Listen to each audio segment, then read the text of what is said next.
Samsung didn't make the Galaxy S26 Ultra louder. They made it quieter in the most dangerous ways.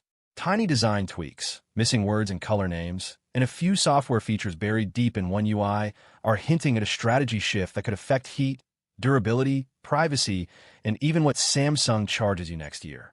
And most leaked videos aren't connecting these dots yet.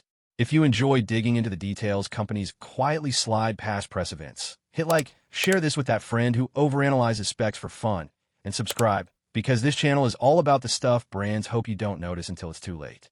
At first glance, the S26 Ultra looks familiar. Almost too familiar. But that's where Samsung is getting clever. The edges are slightly more curved, not enough to headline, but enough to change how pressure distributes across the frame.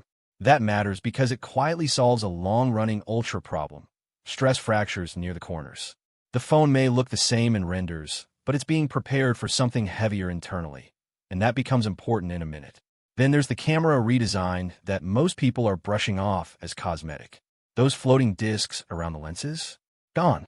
Replaced with proper metal rings. That's not about looks. It's about stability.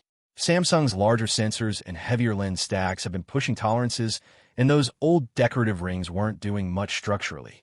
Metal rings mean better alignment over time, fewer micro shifts, and potentially more consistent focus 2 or 3 years down the line.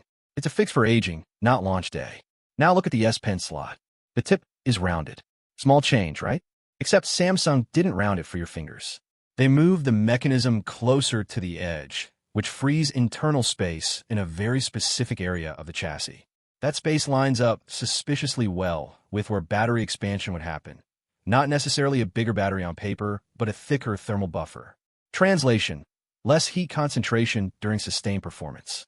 Samsung may be prioritizing long-term stability over spec sheet bragging. And then the color names quietly changed. No more titanium black. No titanium gray. Just shadow tones. That missing word is loud if you're paying attention. Dropping titanium in favor of aluminum saves cost, yes, but more importantly, aluminum dissipates heat differently. This lines up with everything else we're seeing. Samsung is tuning the S26 Ultra for thermal behavior across years, not peak benchmarks in week 1. The trade-off? Less premium marketing language, same price, higher margins. Which brings us to One UI 8.5's most unsettling addition, the privacy display. On paper, it's simple: limit viewing angles so people beside you can't see your screen. But buried in the wording is the phrase set conditions. That opens the door to contextual privacy. Location-based, app-based, potentially face detection-based. Samsung says manual control, but the hardware support suggests future automation. A phone that decides when your screen becomes unreadable to others is convenient and slightly eerie. All of these changes point in the same direction. Samsung isn't chasing headlines anymore.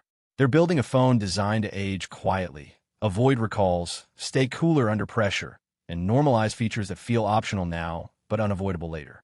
The S26 Ultra might not wow you in the first 5 minutes, but might still feel new when competitors start slowing down. And that raises a bigger question.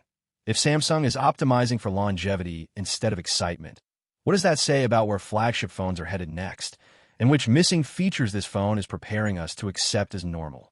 I'm curious what you think this strategy unlocks or costs us.